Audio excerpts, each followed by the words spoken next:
ಇಲ್ಲಿ ಒಂದು ಸಂಖ್ಯೆಗಳ ಪಟ್ಟಿ ಇದೆ. ಇದರಲ್ಲಿ ಮುಂದಿನ ಸಂಖ್ಯೆ ಏನಾಗಿರುತ್ತೆ? ಅದೇ ರೀತಿ ಮತ್ತೊಂದು ಸಂಖ್ಯೆಗಳ ಪಟ್ಟಿ ಕಂಡು ಬರ್ತಿದೆ. ಇದರಲ್ಲಿ ಮುಂದಿನ ಸಂಖ್ಯೆ ಏನಾಗಿರುತ್ತೆ? ಈ ರೀತಿ ನಾವು ಸಂಖ್ಯೆಗಳ ಪಟ್ಟಿಯನ್ನ ನೋಡಿ ಮುಂದಿನ ಸಂಖ್ಯೆಯನ್ನ ಊಹಿಸಿದ್ರೆ ಆ ಸಂಖ್ಯೆಗಳ ಪಟ್ಟಿಯನ್ನ ಸಂಖ್ಯಾ ಶ್ರೇಣಿಗಳು ಅಂತ ನಾವು ಕರಿತೇವೆ. ಈ ವಿಡಿಯೋದಲ್ಲಿ ಕೆಲವು ಸಂಖ್ಯಾ ಶ್ರೇಣಿಗಳನ್ನ ದೃಶ್ಯ ರೂಪಕ್ಕೆ ತರಲಿಕ್ಕೆ ಪ್ರಯತ್ನ ಮಾಡೋಣ. ಈ ಸಂಖ್ಯಾ ಶ್ರೇಣಿಯಿಂದನೇ ಶುರು ಮಾಡೋಣ. ಈ ಸಂಖ್ಯಾ ಶ್ರೇಣಿಯಲ್ಲಿ ಮುಂದಿನ ಸಂಖ್ಯೆ ಏನಾಗಿತ್ತು? ನಿಮ್ಮ ಉತ್ತರ 5 ಆಗಿದ್ರೆ ನೀವು ಕರೆಕ್ಟ್ ಆದ ಉತ್ತರವನ್ನ ಕೊಟ್ಟಿದ್ದೀರಾ. ಆದ್ರೆ ಇದನ್ನ ಕಂಡುಹಿಡಿಯಲಿಕ್ಕೆ ನೀವು ಬಳಸಿದ ವಿನ್ಯಾಸ ಏನು? ಹೌದು, ಇವುಗಳು ಎಣಿಕೆಯ ಸಂಖ್ಯೆಗಳು ಅಥವಾ ಸ್ವಾಭಾವಿಕ ಸಂಖ್ಯೆಗಳು. ಇದನ್ನ ನಾವು ಚಿತ್ರ ರೂಪದಲ್ಲಿ ಅರ್ಥ ಮಾಡ್ಕೊಳ್ಳೋದಾದ್ರೆ ಒಂದನ್ನ ಒಂದು ಬಿಂದು ಅಂತ ತಗೊಳ್ಳೋಣ. ಅದೇ ರೀತಿ 2, 3, 4, 5 ಬಿಂದುಗಳನ್ನ ತಗೊಳ್ಳೋಣ.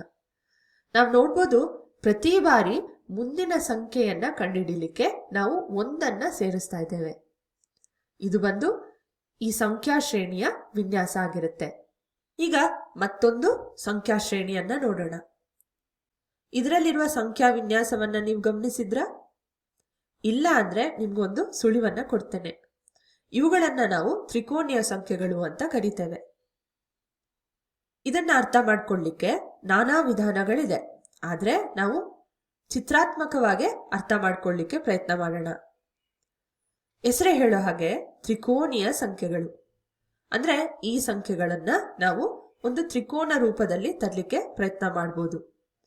ಹಾಗಾಗಿ ಒಂದನ್ನ ಒಂದು ಬಿಂದು ಅಂತ ತಗೊಳ್ಳೋಣ. ಅದೇ ರೀತಿ 3, 6, 10 ಬಿಂದುಗಳನ್ನ ತಗೊಳ್ಳೋಣ. ಮೊದಲಿಗೆ ಈ 1 ಮತ್ತು 3 ಬಿಂದುಗಳನ್ನ ತಗೊಳ್ಳೋಣ. ಇದೆರಡರಲ್ಲಿ ನಮ್ಗೆ ಯಾವ್ದಾದ್ರೂ ತ್ರಿಕೋನ ಮಾದರಿ ಬರುತ್ತಾ ಅಂತ ಗಮನಿಸಬೇಕಾಗುತ್ತೆ.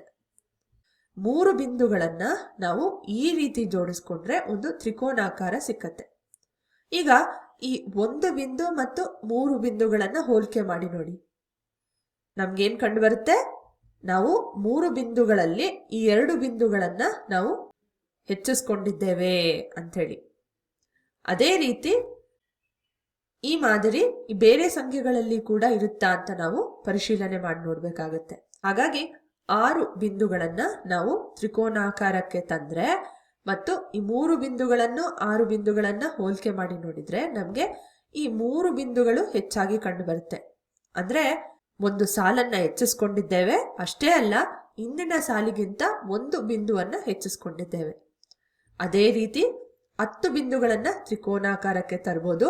ಆಗ ನಾವು ಮತ್ತೊಂದು ಸಾಲನ್ನ ಜಾಸ್ತಿ ಮಾಡ್ಕೊಂಡಿದ್ದೇವೆ. ಆ ಸಾಲಿನಲ್ಲಿ 4 ಬಿಂದುಗಳಿದೆ ಅಂತ ಹೇಳಿ.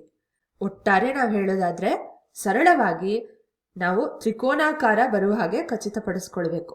ಮತ್ತೆ ಪ್ರತಿ ಬಾರಿ ಒಂದು ಬಿಂದುವನ್ನ ಹೆಚ್ಚಿಸ್ತಾ ಮತ್ತೊಂದು ಸಾಲನ್ನ ಸೇರಿಸ್ತಾ ಹೋಗ್ಬೇಕು.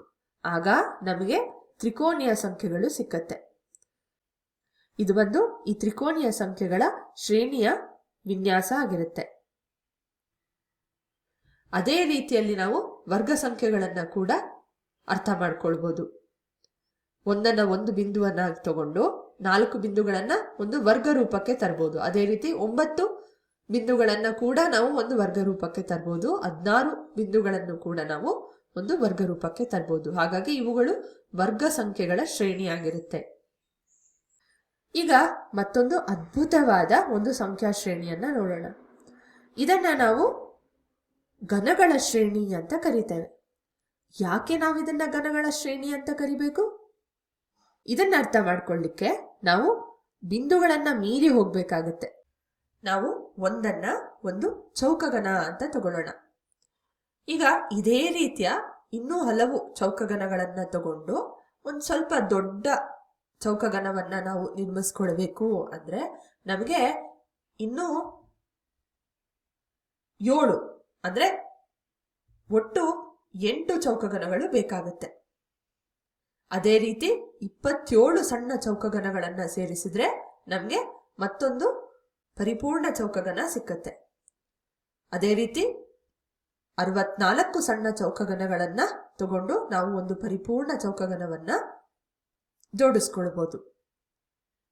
ಈ ರೀತಿ ನಾವು ಕೆಲವು ಸಂಖ್ಯಾ ಶ್ರೇಣಿಗಳನ್ನ ದೃಶ್ಯ ರೂಪಕ್ಕೆ ತಂದು ಅವುಗಳಲ್ಲಿ ಇರುವ ವಿನ್ಯಾಸವನ್ನ ಅಥವಾ ನಿಯಮವನ್ನ ಅರ್ಥ ಮಾಡ್ಕೊಳ್ಳಿಕ್ಕೆ ಪ್ರಯತ್ನ ಮಾಡಿದ್ವಿ. ಈಗ ಮತ್ತೊಂದು ಸಂಖ್ಯಾ ಶ್ರೇಣಿಯನ್ನ ನಾವು ಸೃಷ್ಟಿಸ್ಲಿಕ್ಕೆ ಪ್ರಯತ್ನ ಮಾಡೋಣ. ಒಂದು ಚೌಕಗಣವನ್ನ ತಗೊಳ್ಳೋಣ. ಇದನ್ನ ನಾವು ದುಪ್ಪಟ್ಟು ಮಾಡೋಣ. ಅಂದ್ರೆ 1 × 2 2 ಚೌಕಗಣ ಆಯ್ತು.